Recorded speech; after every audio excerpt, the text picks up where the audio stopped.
Hey guys, I just went and saw Better Watch Out. I saw Victor Crawley last night. I had to spend the night in Phoenix to see it.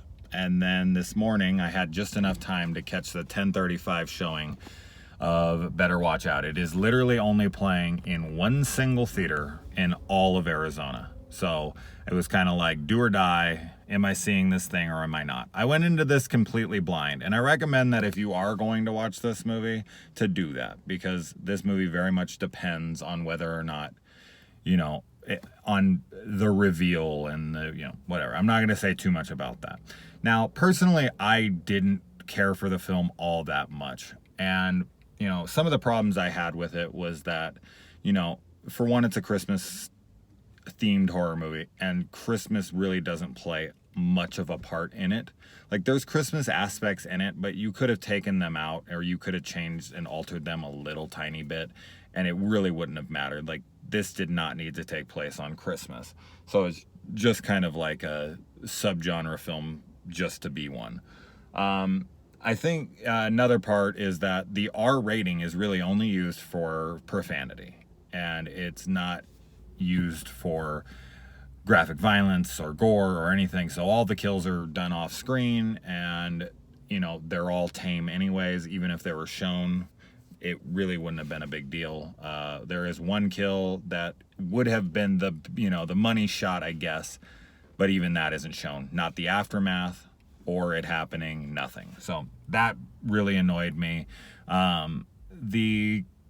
The actors involved were good. They all did their parts very well, and I have my hats off to the especially the main kid, the young kid who's the lead of this movie, and his babysitter. They're both very, very good in their roles, and the movie's shot super well.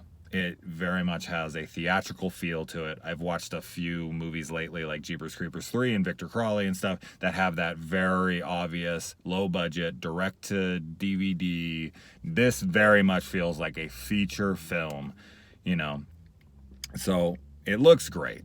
But the movie was just a little too toned down. Now, the things I will give it credit for is that it tried something new. I'm in my car right now because I literally drove up straight from Phoenix to, my work, and I'm sitting outside right now about to go in because I have a client here in a minute. But I thought I'd record my reviews or my thoughts on it because I have to take my kids to the My Little Pony movie tonight. Don't worry, I won't review that on here. But I won't have time to review this tonight. So anyway, I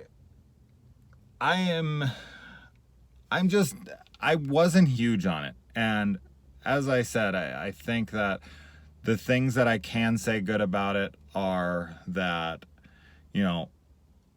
it tried something different.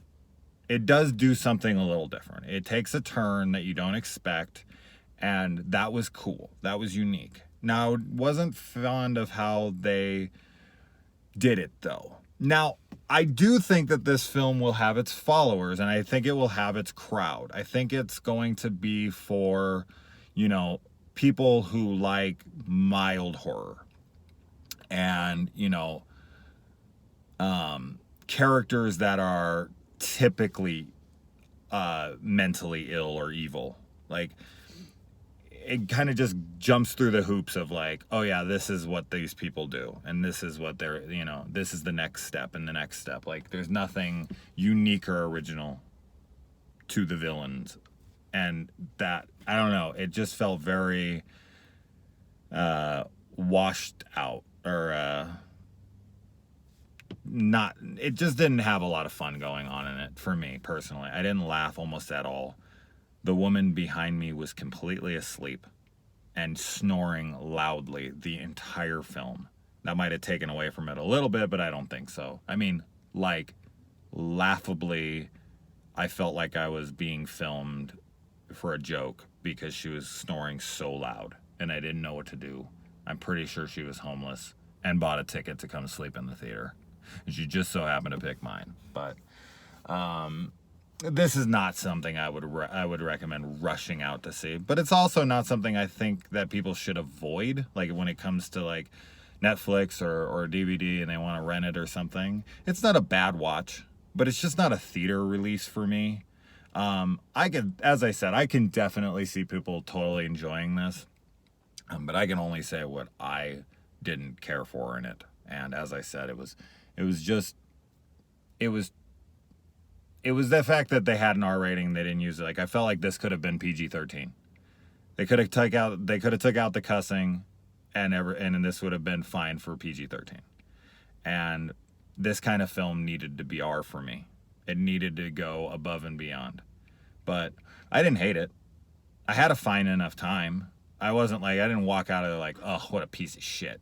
It was just kind of like, that happened. And when you go to the movie theater, you need more than that just happened.